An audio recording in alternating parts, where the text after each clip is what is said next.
Well, hello everyone. I think we'll get started here very soon.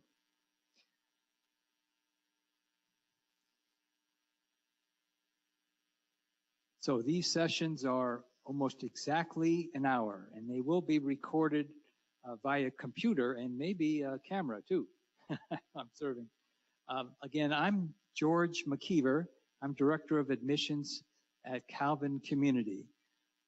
Calvin Community is a faith-based, not-for-profit retirement community providing a continuum of care, many levels of care in Des Moines' Beaverdale neighborhood.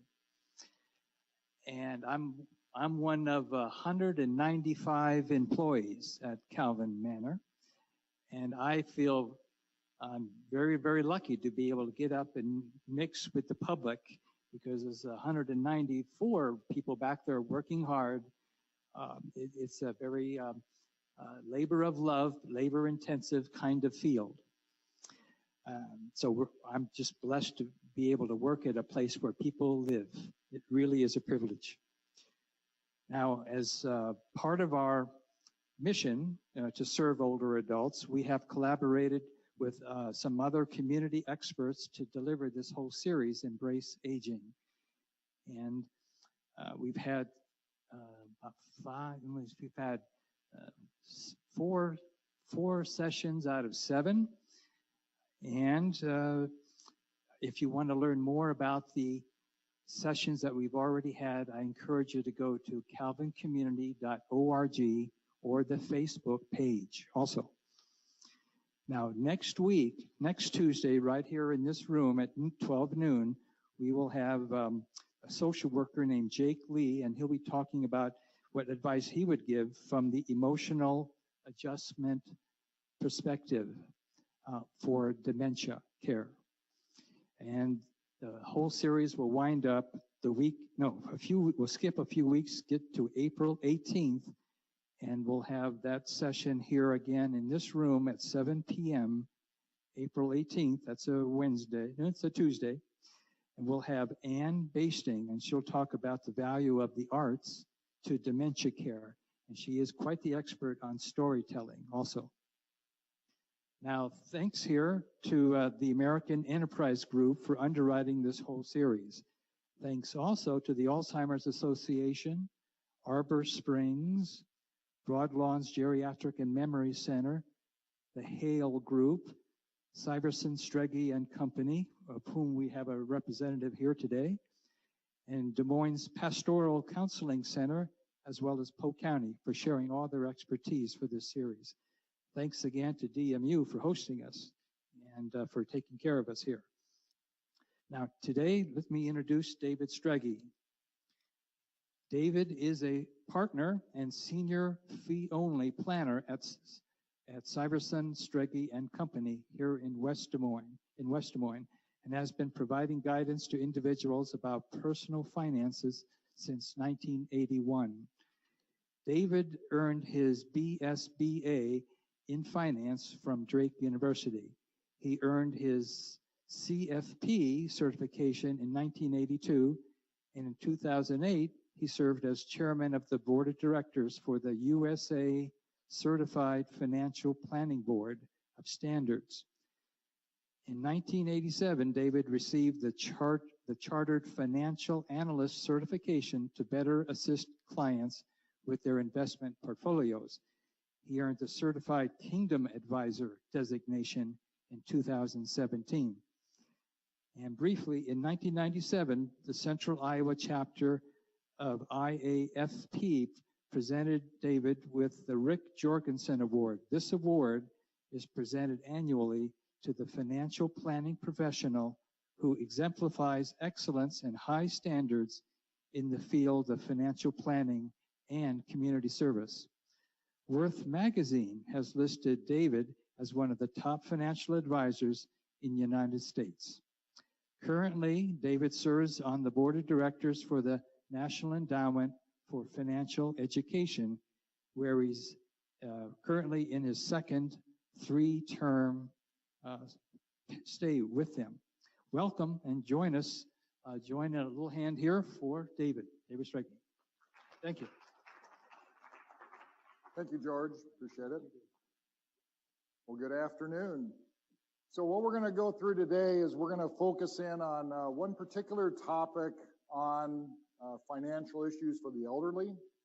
And we're going to bring in some expertise on those topics, and we're going to help you understand. You should have a couple different handouts. One's the evaluation form, but also you should have a summary of these slides that we'll go through, and also a handout that has Embrace Aging at the top. It's got numbered 1 through 20 on one side, A through S on the other. And that's a good takeaway for you. I'm not going to read all the slides as we cover the topics, but that's going to be critical. If you didn't happen to pick that up, you can pick it up at the front desk. So what we're going to cover today is financial abuse. And for the elderly, what the signs you are to look for and the steps to help prevent that from occurring. And so we have to understand from what we bring to you is this is our staff that we work with. So we're a fee-only financial planning firm, so we help advise over 440 people families about their money. And the reason I come in and speak with you about this is we've had dozens and dozens of experiences in this area. And unfortunately, typically in your household, you may have one or two. So it's kind of like when you raise children, you just kind of figure out the stage in life where they're at, and you're going, I got this figured out, and then they go on to a different stage. And you're going, oh man, now I got to figure out this next stage. Well, it's the same kind of event here, that now as we have older parents, and we're trying to figure out how to work with them and deal with them, it is something we've not experienced before. And so we're going to focus on this one particular topic on preventing financial abuse. So as you look at it, this is an act that was passed back in 2006 that explains what financial abuse is about, and the fraudulent act of an individual, including a caregiver, that uses the resources of the older person for monetary gain, or deprives that person or individual of rightful access to their resources. So the concern here is, one, not only the damage to the person that is using these resources to live on, but also then looking ahead to help protect the family wealth. Because you're going to see there's a lot of statistics out there. So what we're going to cover is just some background information. What are the signs of financial abuse, which are on that one handout page. We're going to go into how do you have this conversation? Because depending on the stage of where they're at, sometimes it's an easier conversation, sometimes it is very difficult. It can be a very challenging conversation to how to help them with their finances. Then also the steps of prevention, which is on the back side of that page for you to take away. And then some final things on next steps to take as you work through this process. And so what you have is the fundamentals. Most of these people that we run into, they tend to be in their 80s. Women are twice as likely to be victimized from this, and we'll cover a couple details while that's the case. Most of the people are living alone. So part of this, some of the fraudulent acts going on happens because of loneliness. They want to visit with people, they want to connect with people, so they tend to be more likely to this event. Also, it happens when there's some level of home health care, assisted care, something going on. There's more caregiving required now for this person. The statistics then on the right side up there is from the Journal of Internal Medicine study that was done on this. There's also a media study that was done on this, a little bit different results, but from the Journal of Internal Medicine, since we're at Des Moines University, if we pull on some medical statistics here, is about 58% of the perpetrators are from family. And whether they feel it's a right they have because they're providing the care, there's just lack of knowledge, that from that study tends to be the percentage. Friends and neighbors, 17%, home care aides at 15%, and then other events is 10%. And that could be other outside criminal elements preying on the elderly. So what we have to look at is normally the average loss, this is the average overall, about $36,000. that we run into is what can happen as these events occur. So we're talking about pretty sizable dollars. Also, nationally, there's $17 billion lost each year to this exploitation. So it's a big issue. From this study, from the TrueLink financial study a couple years ago, 2/3 is due to financial or criminal fraud. And so I'm going to describe a couple of these specific scams out there, and these are what we have to be aware of, along with a lot of other events. 1/3 is due to abuse by caregivers. So the big activity, is typically by criminal elements bringing this about. So what we have here is the common one, and it's still amazing how often this occurs. And so the phone call comes in, Grandma, this is your son, Billy. It doesn't sound like Billy. Well, I've got a cold. Oh, okay. I hate to tell you this, and can we keep it between us, but I did something wrong and I'm in jail. I need some money for bail. And I mean, this has been exposed enough. We're going, well, they ought to know it's not their grandchild, that this is, just a false plea to try to get money. And yet a lot of people fall into this. We had a client that this was occurring to. They sent some initial money, which is typically a prepaid card that they send off or wire the funds to a specific location. They're very specific on the details. Go to this place, get this type of card, and send it here. And so, but then all of a sudden came back saying, well, that wasn't enough. I actually need more to get out. And that's when the client came to us saying, oh, I got to take a sizable withdrawal from my investment accounts. And we're going, well, what for? We've not talked about it. She goes, I'm not supposed to tell anybody, but this is what's going on. Well, this is fraudulent. This is not the case. Well, yeah, I think it's him. No. And he said, let's call the family.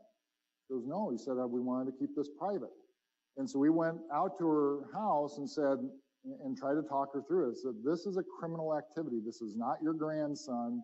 And we call up your family. And this is where some of the materials I'll cover with you, because of all these privacy laws, we were prevented from reaching out to her family directly. So we've got steps we've taken to get the authority to be able to help that in this case. But in this case, we had to talk it through with her. Here's what's going on. This is fraudulent. And finally, we convinced her, let's call your family. Let's call the parents of this grandchild to see where they're at. Oh, okay. Call up. Where's Billy? Oh, he's here on the couch sleeping. Oh, okay. And so that tends to be the event. And again, it's that emotional appeal, wanting to connect with family, wanting to help family. They're playing on the emotion. Unfortunately, most of the information about us, of who we are, our age, where we live, our phone numbers, our family, it's accessible on the media, on the social internet. So they're able to get this information to find out who it is, have the story, have the lines pitched out there of how to get money or funds sent to them. The other one that what happens a lot of times, you have caregivers, whether it's money lying around the house. It's a high demanding profession, but people, sometimes it's strangers coming into the house to help them. Sometimes it's family out there. And so we've got to be aware that some of the case is the family does have to be aware of the caregiver, who's coming in. And not only, you have other sessions on physical abuse or emotional abuse, but we're going to focus on financial today. So there's times you have to look at what's going on, and we're going to talk about the safeguards to help protect the family wealth. So that's what we'll go through to help protect against that, the $6.67 billion lost annually through caregiver fraud.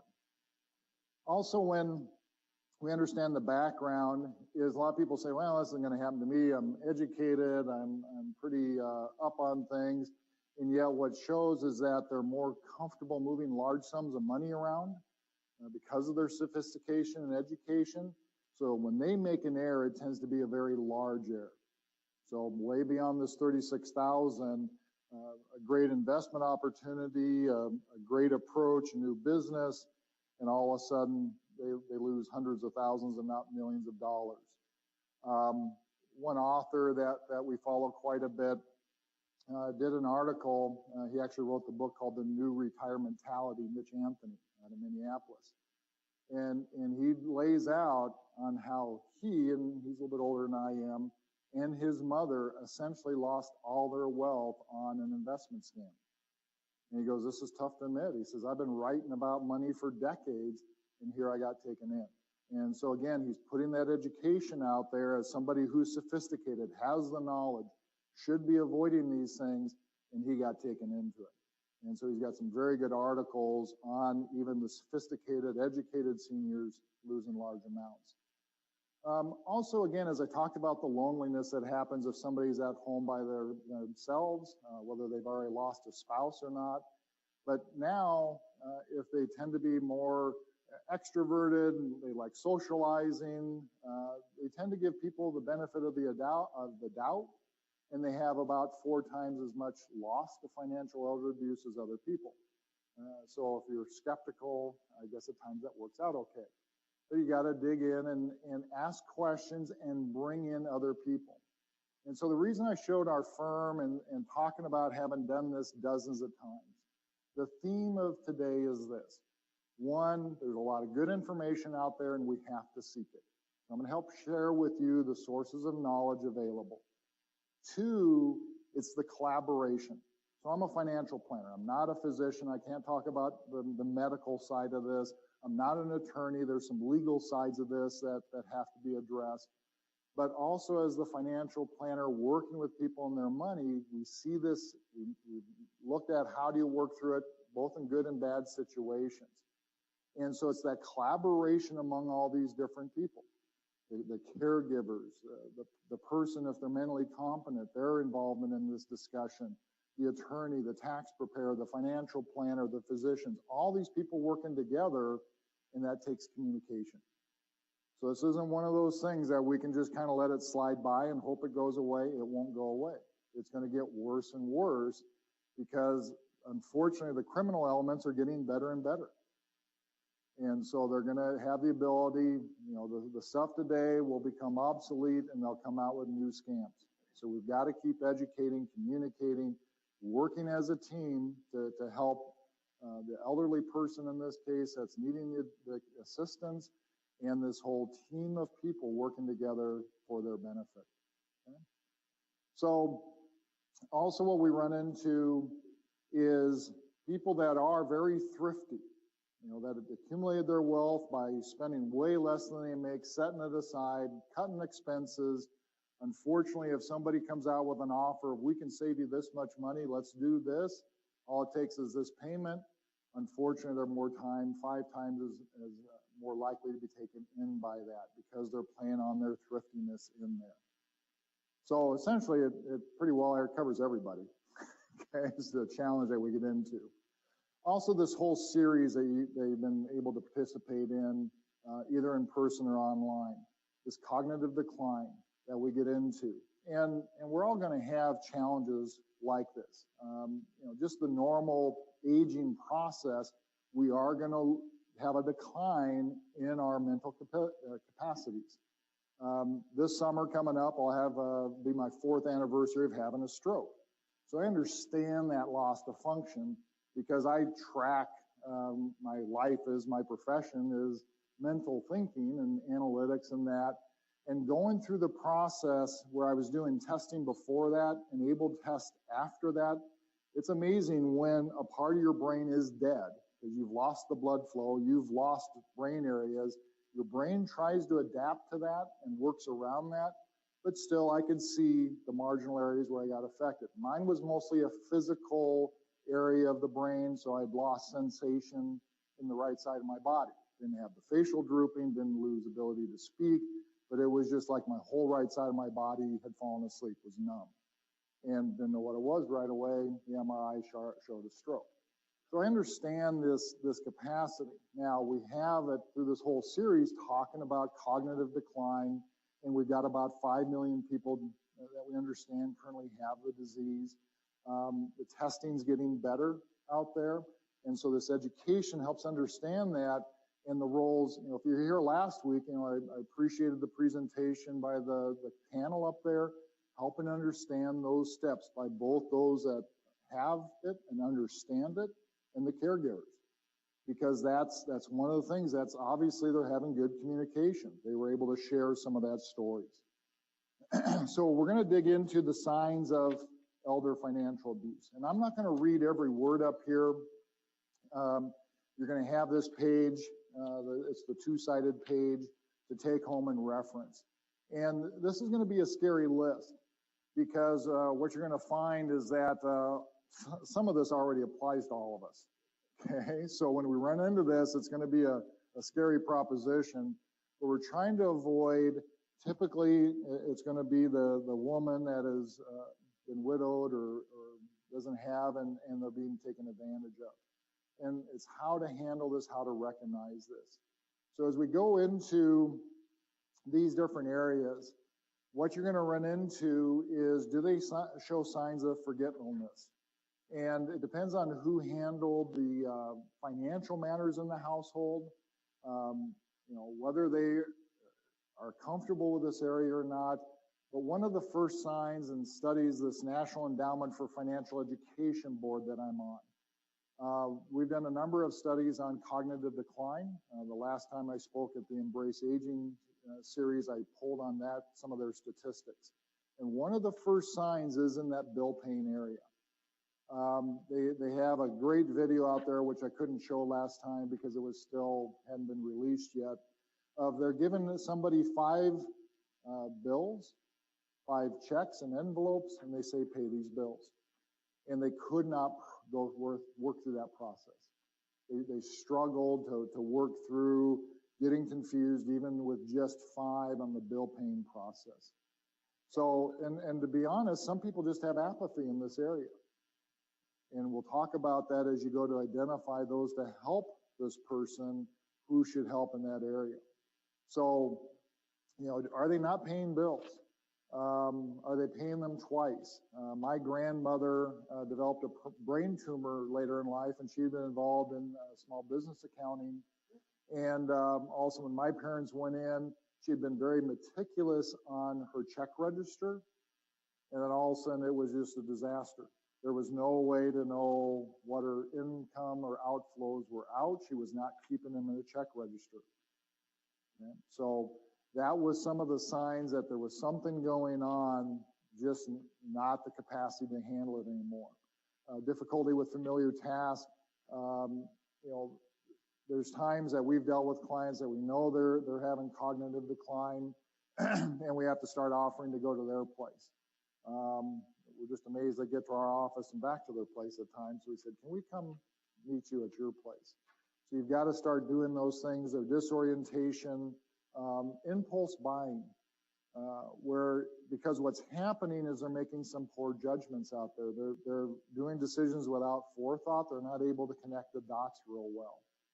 And this is the scary part because all of us probably have made some impulse buying. Some of us have probably made some poor decisions. There's times we may not balance our checkbook. So it's just, you have to look at the matter of degrees. And that's the challenge, is just like anybody with starting to lose mental function, they have good days and they have bad days. So it's like times, hey, they're good. And of course, the day you take them in for the testing, they test real well. It's like they've studied for the test or something. They've got it all right now. So it's just, and as a caregiver, giving assistance, you're just like, how did they do this? Yesterday couldn't remember their name, hardly anything. So that's some of the challenges we get into. As I talked about, not connecting points and being able and start misplacing the personal items, which again, we all do. So it's a matter of degrees that we get into. Last week also, they talked about some of the mood swings that occur out there. And, for those of you who've dealt in households with Alzheimer's, you got to remember sometimes, as was laid out, is, there can be good drunks and there can be mean drunks, right? And unfortunately, there's people that have it and they're very cheerful. They just go along and it's all good. And there's other cases where they're so frustrated that they're not remembering something, or if they have aphasia, they can't say the words. They get very frustrated. They get very irritated, and it's challenging to deal with. So we understand that going, on. My grandmother, how we identified with my grandmother is she started having a series of auto accidents. Had always been a very good driver, was not an issue, and all of a sudden was having small fender benders. So that was the sign there. Because it affects so many people in so many different ways, it's how they process the information. A couple we were dealing with that he could not add anymore. He just could not put spatial solutions together where she could, but she was pretty well wheelchair ridden. So he was the hands, the handling the material items, and she kind of had to guide him through the processes.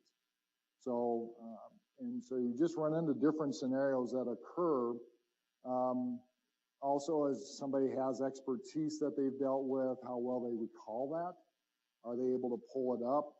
Family stories, those things, issues with financial management, making decisions, because there's people who come out and make great presentations. And they get confused saying, well, why wouldn't I do this? Everything they're saying sounds good.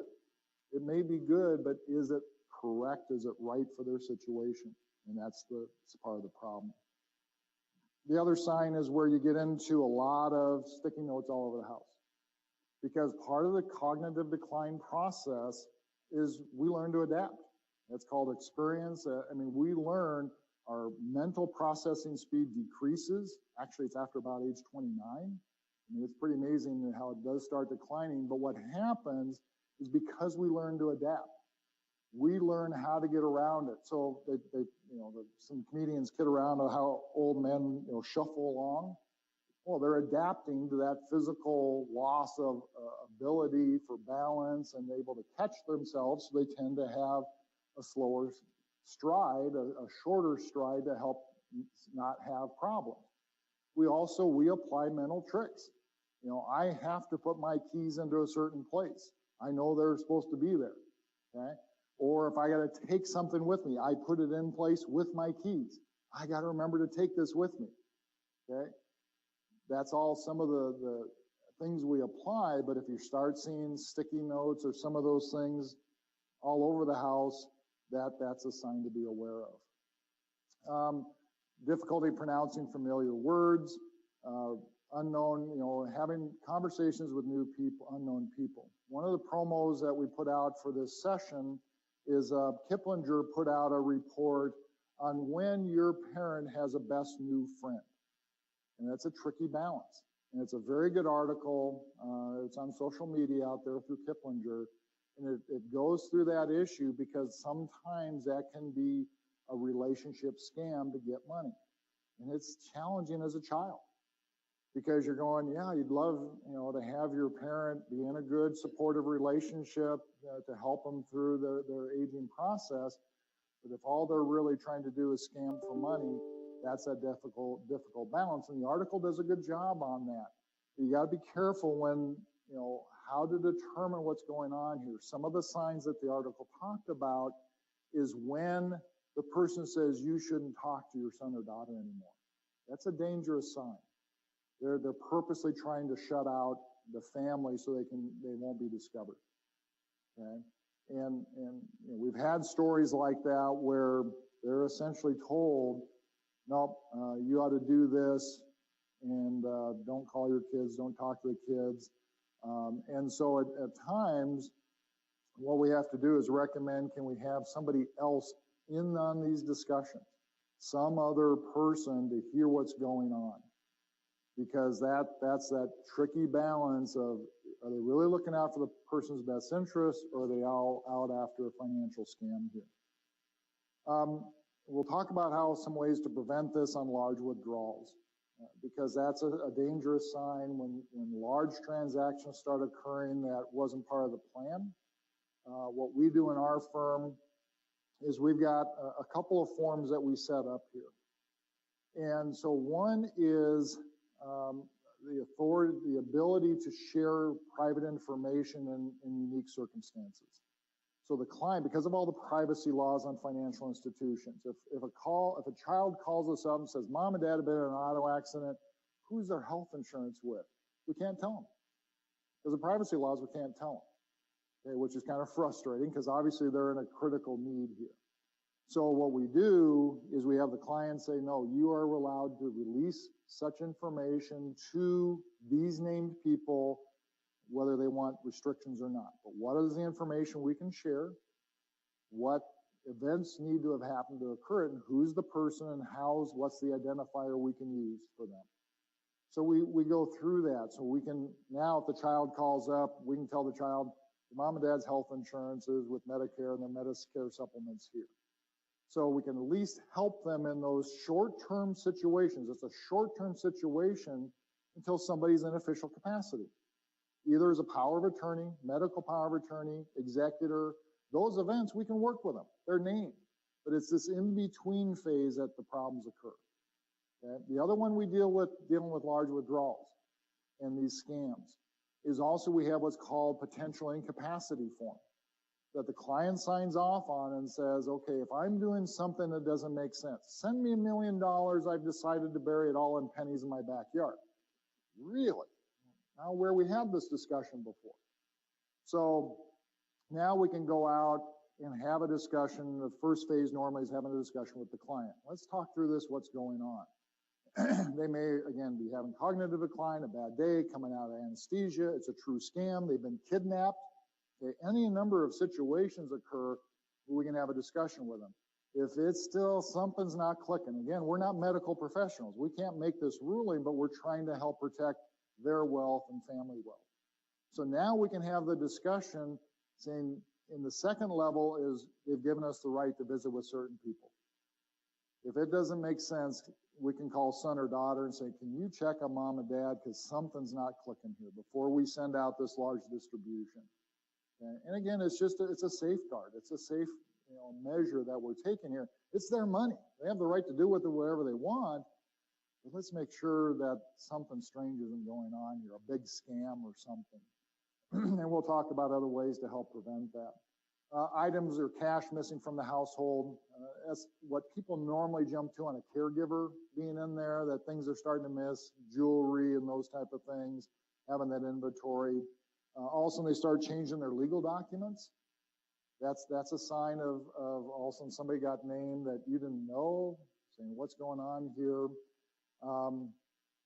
And then also, again, if somebody's coming in and scamming them and they're having them buy, well, let's upgrade the cable TV package. Let's have this certain service brought in. Let's go out and have massages more often. Why don't you buy me an athletic membership at a club? I mean, these type of things that start showing up with, again, a new friend or something they're not utilizing or some type of scam they've been taken into or just a good product salesman. We had a client that kept buying timeshares. It's a great pitch and, they're going to give you a great story. Oh, yeah, I'd love to travel to Hawaii and California and Florida. Oh, yeah. So they kept buying timeshares. And we're going, you guys can't travel anymore. You're not traveling. And so we had to keep, fortunately, you have a time period to go back and, fix those and get your money back. You got to act on it fast. Otherwise, you're stuck. So it's those type of expenditures that just weren't buying things that didn't make sense for them. And then new people being added to accounts that the family, again, just aren't aware of. So those are some of the signs to kind of look out of. And there's probably other ones you can think of also. One of the scams that I had personally a couple weeks ago is the phone call coming in that your computer's got a virus in it. Can we log it up and I'll help you fix your virus? And to be honest, most of us are not real computer literate. I mean, it's a new technology in our age, right? And so we're having to learn this and Windows and Mac and Apple and all this stuff's got new ways to do stuff and it's tough to follow. I'm like, wow, boy, if I got this problem, let's get it fixed. Well, I knew it was a scam and I said, well, I'm not going to do that. I've got a service through my company that does that for me and this is a scam. Well, this person started, where'd you hear that? This is not a scam. And starts swearing at me, which is usually a pretty good sign it's not a professional sales process. And so, we disengaged from the discussion. The first step's not answering the phone, but I wanted to beat up somebody, I guess, that day or something. So, then I take the next steps. So I go to the Federal Trade Commission, I call CenturyLink, and they've gotten so good on the technology. So they've stolen some poor person's phone number out of Louisiana, okay, out of New Orleans. And so it shows up, and they're not too good at it because it shows Louisiana as the code of where they're calling from, and it's not a city, it's just Louisiana. So that's a bad sign. Call up CenturyLink. The technology is so good by them that I could not block the number. Because he said, I'm just going to keep calling you back now. And he did. He tried to keep calling back. Well, obviously, we're not going to answer the phone anymore. And so there's a way you can block the number. And I couldn't get it to happen, so I called CenturyLink. And they said, they've gotten the technology. You cannot block that number. You've got to be kidding me. So I look it up on the website, and I mean, there's pages and pages from this one number of this scam going on. And then there's this poor soul out there that goes, people, I apologize. This is my actual number that they've spoofed to make these calls off of. So you talk about, man, I'd be changing that phone number and trying to correct the system. So, you know, and they're just going to get better and better from the fraud, from the systems, and that's that working on knowledge, working on collaboration, and then the communication. So what happens is, you know, we've got all these pins and numbers out there, so it's getting more and more challenging to remember them all. I have 30 pages, single-spaced, typed pages of passwords. So I don't use one. That's the good news. The bad news is I still have to remember the password to get into my password list. Or you can use LastPass or something like that. But you're supposed to have a unique password for every number. I'm not going to remember. I consider myself somewhat intelligent. I'm not remembering 30 pages of passwords. So it's the challenge of all this. So you're starting to see these signs. And again, it's now being observant, having the conversations, recognizing those subtle changes, and as they progress over the time. Children that have intermittent contact tend to see the changes more dramatically because they're not in daily, weekly contact. So as you progress over time, it's tougher to change until all of a sudden something's like, what is going on here? Where a child coming in occasionally goes, wow, they're repeating themselves a lot. They're bringing up the same story a lot. Okay, those are some of the signs. Knowing who they talk to or see is real critical. And having those conversations, setting it up, keep having the conversations, you know, visiting homes, seeing what's piling up, is something not being maintained, which they normally did. So the next part of the page on this backside, which A through S, is some of the preventions. So one is the education. There's a lot of good things out there. I gave you this page specifically to help you give you these tools. The Consumer Financial Protection Bureau. I'd ordered a booklet they have on about a 100-page document. It didn't arrive in time. I'll try to bring them back for the April Embrace Aging session. It should be here by then. It's the government working. They said 3 to 4 weeks, and they didn't plan that far out. So, but that's the Consumer Financial Protection Bureau does have a very good booklet on this, all financial protection for the elderly. Again, the prevention is how to pay attention to those signs, and then knowing what's available in your community. I mean, the work being done here with Calvin Community, Des Moines University, you know, the Alzheimer's Association, all these groups working together are resources because, again, for most of us, this is our first time dealing with it. And we're trying to figure out what to do, and we're stuck. It's just like, well, my child is starting to work in this phase. What do I do? Well, we have to go out and get this education, look for that knowledge in the community. So we've got resources like that to help with. So the discussion's about to occur.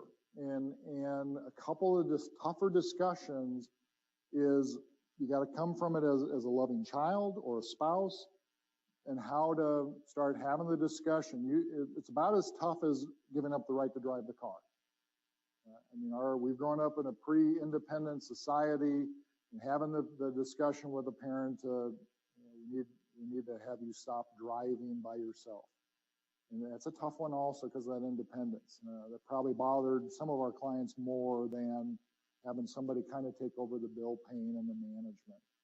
But It's just talking through that scenario of those decisions are tough. And it's kind of like, and you kind of reverse the situation. It's kind of like the parent talking to the child saying, you're making some bad decisions here. Well, you got to change that language. You've got to try to come from a loving standpoint of, we want to make sure you have enough resources to last your lifetime. And to do that, can we set up some safeguards to make sure people aren't taking advantage of you? It's changing some of that language out there. Crucial Conversations is a book that helps with those difficult emotional-based conversations, crucial conversations. Because depending on where the person's at, where they can be at. The worst case we had is a client that wouldn't sign any of these documents we talked about. Would not sign a power of attorney, would not sign the authority to release information of their children, would not sign the anticipating incapacity. And they had a progressive disease. You would ask a question and it would be literally 4 to 5 minutes before we get an answer. And that's a long time to sit there in silence, letting them try to process it through. Brought the attorney in, we could not get the attorney to agree to take it to court to rule him incapable, okay? Or then go to the physician. So we were in a tough spot. It was a second marriage, and we were in a tough spot, and now they're not handling their finances. This person was not handling their finances, and the children are coming to us because we have an idea what they have, and we couldn't share anything. Okay? And they'd shut out the second wife from the discussion, and so it was just a mess. And so again, it's trying to address these things before they go too far.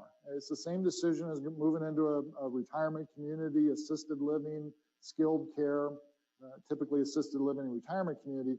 It is better to make that decision while you're still have the energy and ability to help downsizing, get rid of clutter. It's better to do it while you have the choice than being forced to somebody to choose for you. That's the main distinction here. And it deals the same thing with financial management. It is better to do that while you have some thought, start turning over some of authority, which is scary. And as a financial planner, having done this all my professional life, yeah, it'll be scary if I ever turn over the control of my finances to the kids. So I've got to hopefully train them, start giving them particular aspects to track with while I'm still able to say, okay, are you doing okay with this? Or work with professionals on it also. So that communication is the tough one. There's no doubt about it. The cognitive testing, so everybody's aware of where we're at. And fortunately, as it's getting better. Then it's simplifying the matters. We had a client come in with 27 different investment accounts. And we could get them down to about 5 or 6. So again, now and here's the problem. If somebody's going to take over finances for somebody else, and they're not a good manager themselves, now you've just at least doubled their load. And just imagine, okay, I'm doing all my things, keeping check registers and keeping track of where my money's going and looking at where, how my assets and liabilities are doing, and am I on track for enough resources for my lifetime? It's a pretty daunting task. And if I'm not doing it myself and now somebody else is taking it over, and let alone figure out where everything's at, that gets pretty tough. So some of it's simplification, consolidation of those different accounts there. Then it's the discussion with your family and caregivers of who's going to do what.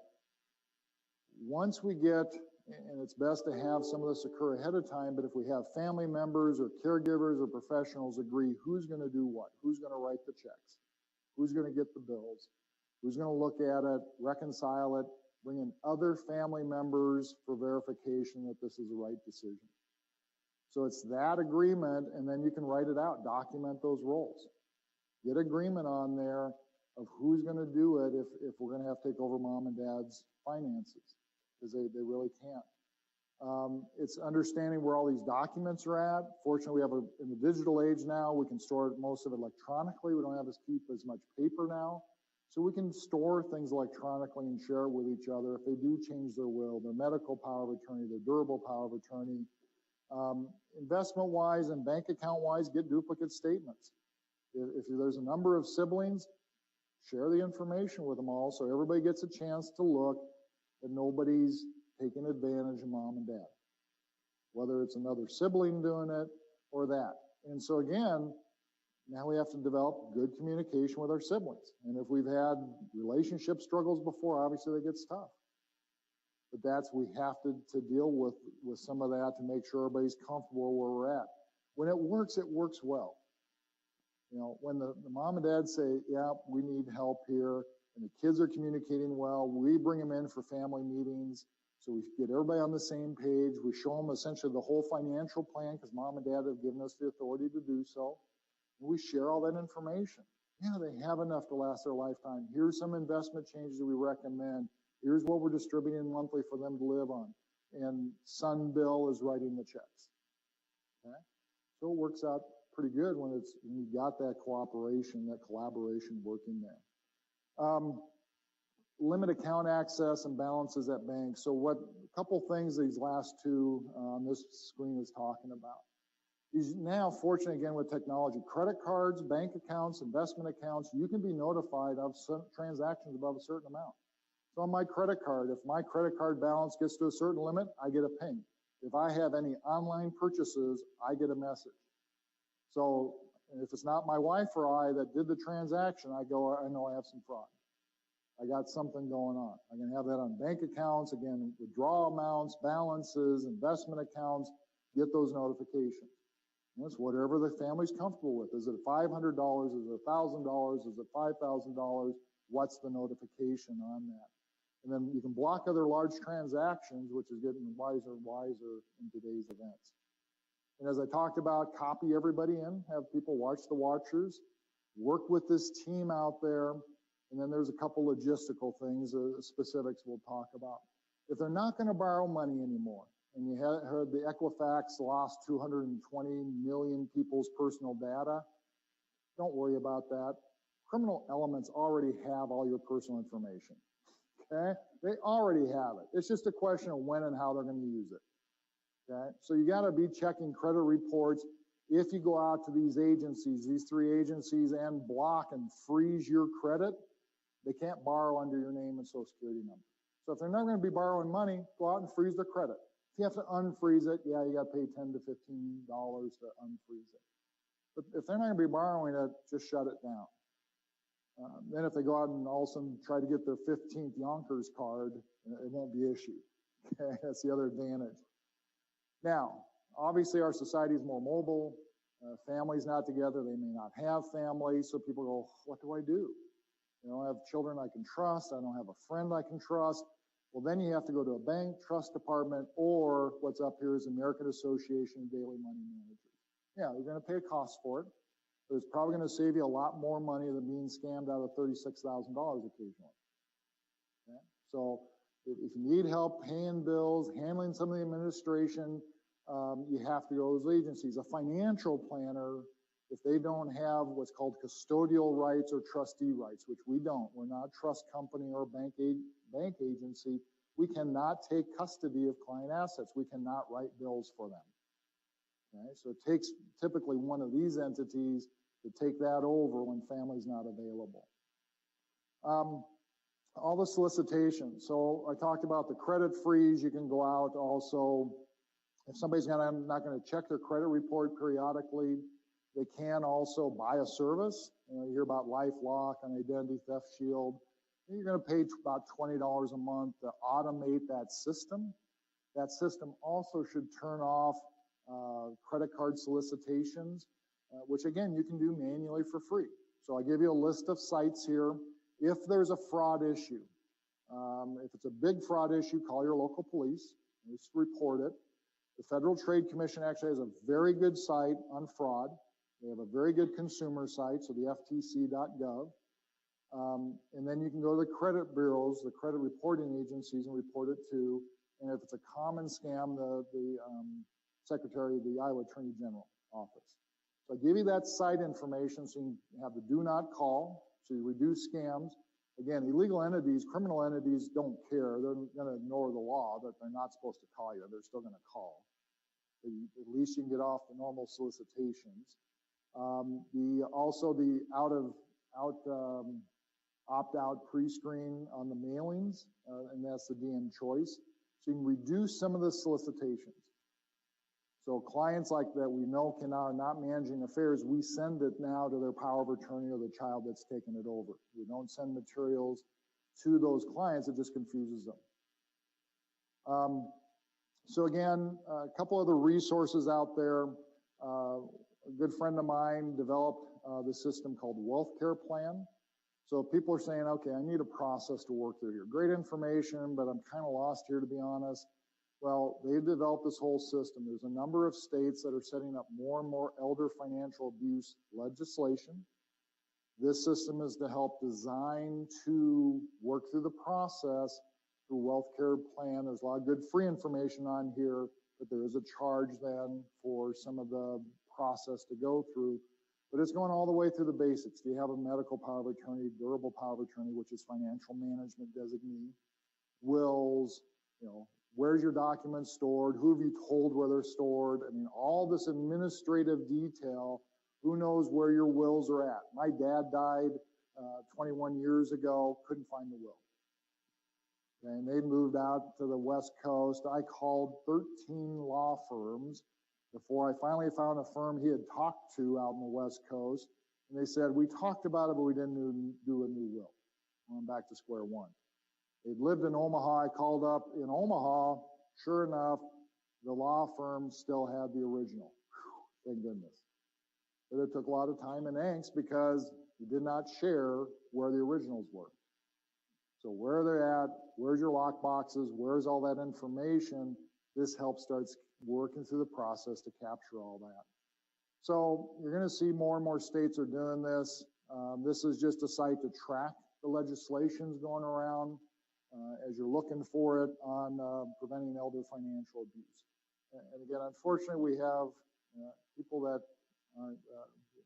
don't act in the best interest of others. They're just looking out of themselves, and they abuse a lot of people.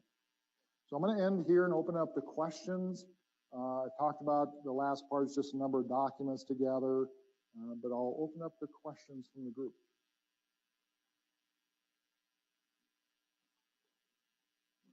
Yes. I just have a quick comment on the driving issue. If you have a concern about that, Methodist Hospital has a great program that will take a person and go through all kinds of tests, first home test, then some driving on a simulation, and then go with the driver and drive you around the Moines and see how you do. Very good. That's the way. So if you have a relative that I can still drive, well, that's huge. Yep. So the comment is both for those online and the recording is when you're dealing with a driving issue, whether or not they should still be able to drive. It's Iowa Methodist that has a driving test system to help validate should they be driving or not, which is real critical. What that does is it gives a third non-biased entity giving that judgment, because it's you think the money one's tough, that's another tough one is on the car. So I appreciate that comment. Other questions? Yes. Hi, I'm a researcher here at DMU, and I've been working with a group of a National Association of Organizers, and they're increasingly being pulled in to organize health information. And the big issue for them is the financial versus the medical information, and managing that, particularly when you're older on Medicare. You have all these different insurance plans and insurance coverages. And so I guess I'm wondering, are there professionals growing up out there? One person that participated in the study mentioned money managers that might be getting involved in the healthcare finance side of it to help consumers know their insurance changes often. It's complex. And so it's just a big issue. And I don't know that there are resources out there for that. So do you? Yeah, fortunately we're on the mic, so I won't have to repeat that. The couple things. One, a money management, in terms of industry vernacular, a money manager is actually somebody that's doing individual stock and bond trades, okay?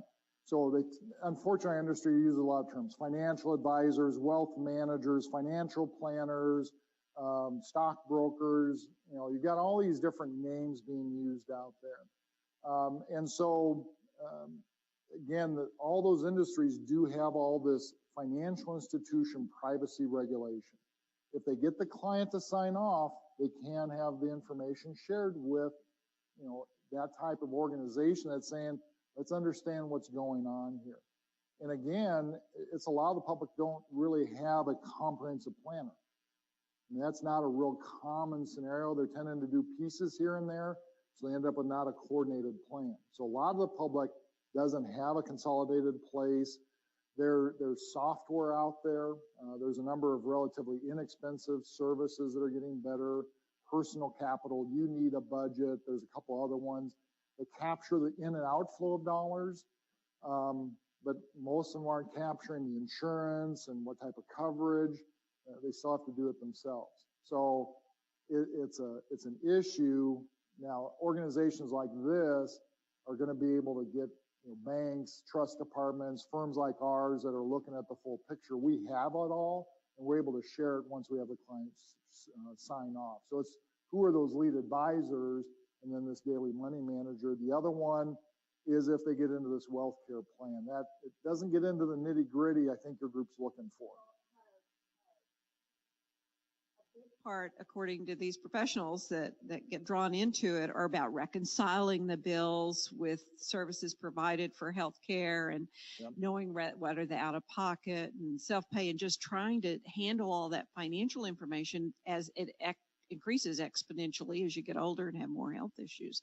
And it seems like that's a gap where there's not really existing professionals out there. So we thought, okay, maybe there's training, maybe there's somebody else that can fill that role when it starts to get very complex. Yep, very good, thank you. Other questions? Yes.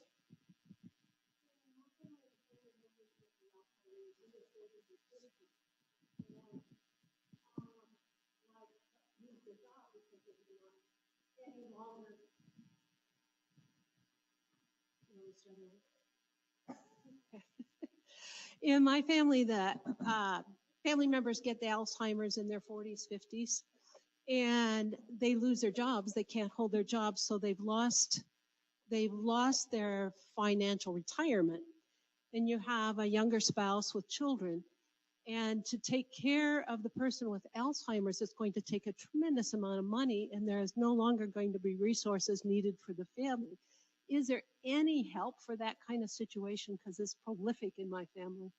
Yeah, I mean, part of it is the planning ahead what we do is we stress test all the scenarios. If you live too long, if you die too soon, if you have a disability. So again, the inability to work would be disability coverage. Is there adequate disability coverage to cover that event in terms of planning ahead? If it's already happened, then we have to look at what are the current resources and what are all the community services available. Do they qualify for SSI? Do they qualify for Title 19 or Medicaid? So if there's not enough resources to handle the need, then we have to go into all it. And there's a lot of good resources available. It's just you got to take the time and dig into it, which is another stress on the caregiver, because now they've got children at home, spouse at home, and I got to address all these issues. But there are agencies, there's trying to find somebody to walk along with you to help provide support, or kind of a substitute caregiver to go out and address these things, because it unfortunately takes time. I mean, I haven't helped people through Title 19 application. I mean, it's not simple. I wish it was, but it takes, you got to work through it. So it'd be looking into resources like that if it's already an event occurred. If it's still occurring, then it would be, disability insurance and planning ahead. That kind of answer your question? Or there's not a magic wand, let's put it that way.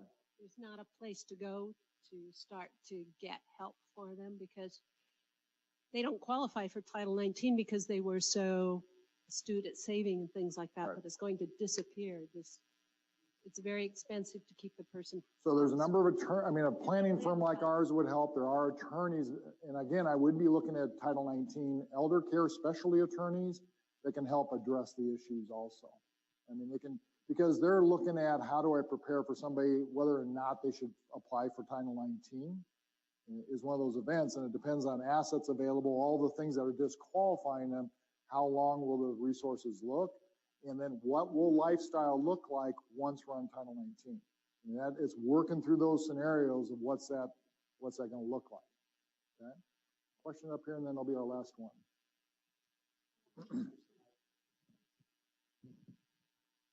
Thank you. I was just going to comment on something that worked in my case. My mother was diagnosed with Alzheimer's, and one of the people that I contacted, she'll be 80 this year, God willing. Anyway, one of the resources that I used was the Iowa Department of Aging. They have an office over on Grand in West Des Moines, and a couple of they have some handouts there, with some useful information. One was from AARP, and it was about gathering information and documents, to kind of find out where the current financial situation is at, type thing. Very helpful. And I went over that with my mom before her Alzheimer's got worse, so that was good that we had that conversation earlier. And then also there, I talked with a counselor who went through some of the basics about Medicaid and applying for that. And Iowa Legal Aid could be a resource that you might want to check out.